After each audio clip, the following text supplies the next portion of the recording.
Fala pessoal, seja muito bem-vindo a esse podcast. É um prazer ter você conosco aqui, nos ouvindo.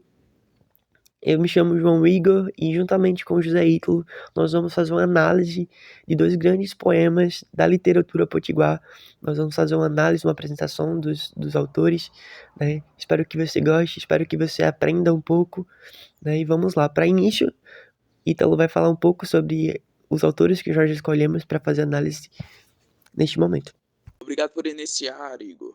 E primeiro, Palmira Wandersley, que foi nascida em 1894 e que veio a falecer em 1978, foi uma poetisa potiguar que soube transitar entre o romantismo e o modernismo.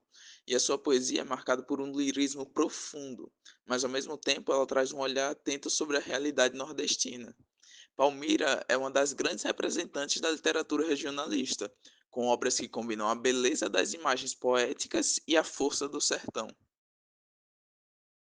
Já Jorge Fernandes, nascido em 1887 e que veio a falecer em 1953, foi um precursor do modernismo no RN. Enquanto a poesia de Palmira ainda respeitava as estruturas tradicionais, Jorge rompeu com a métrica clássica e trouxe uma linguagem mais direta, simples e próxima da oralidade. Ele valorizou o cotidiano do homem nordestino e a cultura local, alinhando-se perfeitamente à nova estética modernista. Esses dois autores mostram como a literatura potiguar soube evoluir, sem deixar suas raízes de lado. Igor, pode ler o primeiro poema para a gente? Claro, leio sim. Eu vou começar pelo pau d'arco. Domina a mata inteira, o grosso tronco escuro, se eleva para o céu em galhos esquisitos. Seu passado de rei o seu futuro. Nos ramos, em sinais estranhos, vejo escritos. No inverno conheci sem flores, obscuro. Rei prescrito, o pau d'arco entre muitos proscritos. Floresce no verão. Dourada a copa, eu juro, ser o reino de luz dos pássaros bonitos. É o marechal da mata, altivo, nobre, belo, no capacete ostenta o penacho amarelo, guerreiro destemido em demanda da glória. Orgulhoso desfralda a bandeira bordada e, enlaçado de flor, escuta a alvorada, um condiz a tocar o clarim da vitória. E você vai ler o segundo, né? Por favor, lê o segundo. Claro, Igor. O segundo poema é Canção do Inverno, de Jorge Fernandes. Vou ler para vocês. Te dou a força do meu braço, te dou manivas, te dou enxada, terra molhada. Do sertão, quero que fiques toda coberta de folhas verdes, de frutos verdes, de ramos verdes, enfeitando as várzeas, de melancias, de girimum e de feijão. Te dou os eitos de 100.000 covas pros algodões. Terra molhada, quero o teu milho, quero o melão, quero o inhame, quero a coalhada, a carne seca e os capuchos do algodão. Pronto, dois belos poemas com estilos únicos, mas com muito a nos dizer. Igor, o que você acha de interessante que pode ser analisado entre esses dois poemas? Tem muita coisa interessante para falar sobre os poemas pra gente analisar aqui. E primeiro, falando do pau d'arco, da Palmira, vale dizer, assim, de primeira que o pau d'arco, ele é uma árvore do gênero IP.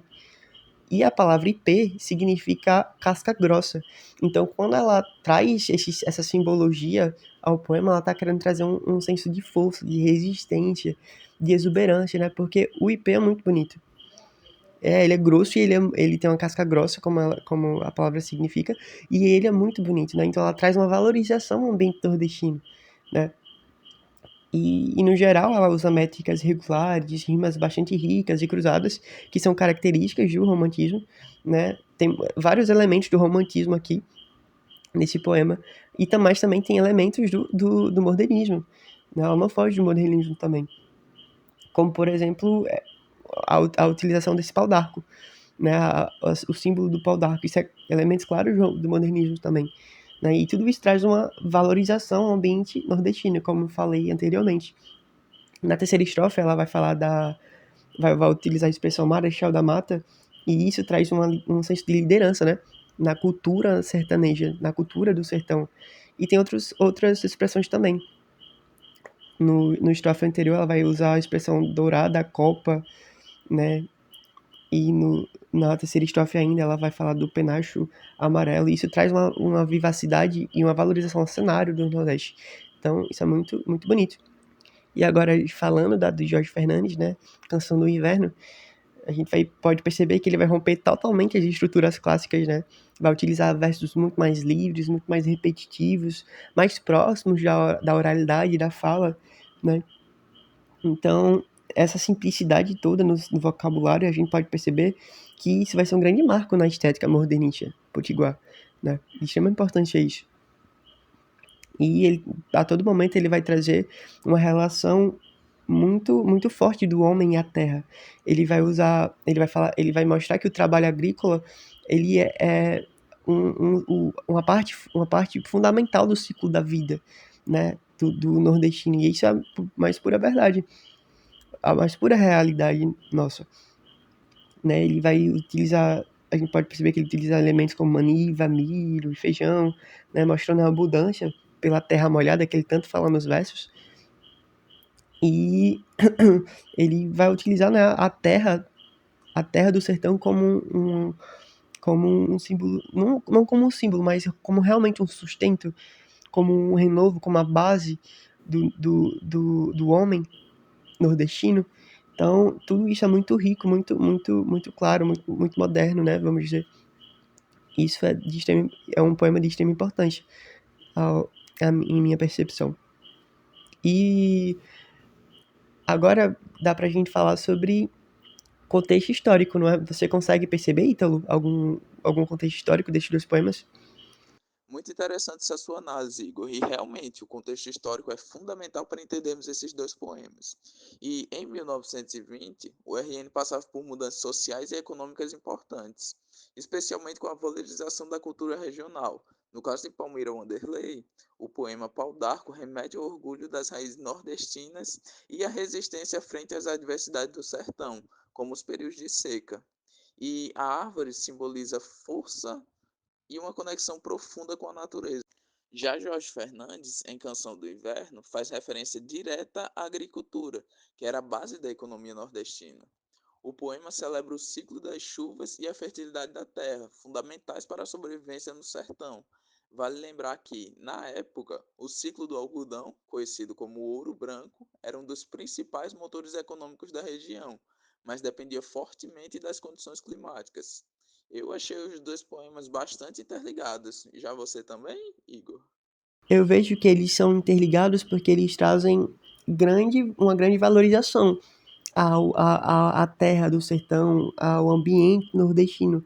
Ambos os dois vão falar da relação do homem com a natureza, vai falar da natureza, só que a maneira que eles fazem isso é diferente, né?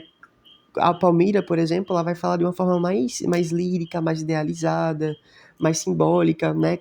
É um traço mais romântico, né? Enquanto o Jorge Fernandes ele vai ter traços mais modernistas, ele tem um tom mais despojado, um vocabulário mais simples, né? Enquanto a Palmira vai falar o pau d'arco como um símbolo de resistência, de força, como eu falei, já Jorge Fernandes vai falar da terra molhada como um meio para gerar vida, um meio para gerar sustento, né? Algo mais próximo, mais direto, vamos dizer. Então, ambos falam da valorização, ambos trazem essa valorização ao Nordeste, mas de maneiras distintas, né? Como falei já, a Palmeira vai falar de uma forma mais romântica e o Jorge Fernandes de uma forma mais modernista, vamos dizer. E, dito isso, você consegue trazer alguma reflexão, Ítalo, sobre esses dois poemas? Pensando bem, esses poemas trazem reflexões que continuam atuais. Em Pau d'Arco, a imagem da árvore como símbolo de força e resistência nos lembra a importância da preservação ambiental, especialmente em tempos de debate sobre mudanças climáticas. A luta pela sobrevivência no sertão, representado pela árvore, ainda ecoa em comunidades nordestinas que enfrentam adversidades semelhantes. Já a Canção do Inverno de Jorge Fernandes nos faz refletir sobre a importância da terra e da agricultura na nossa vida.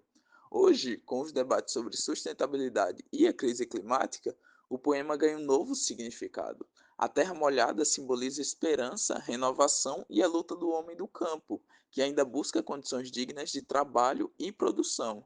No fim, os poemas falam sobre a resistência, sobrevivência e da relação essencial entre o homem e a natureza. Muito interessante, não é? Sim, sim, muito interessante mesmo. Ambos vai trazer essa valorização rica, né, do Nordeste, vai trazer a importância da identidade cultural.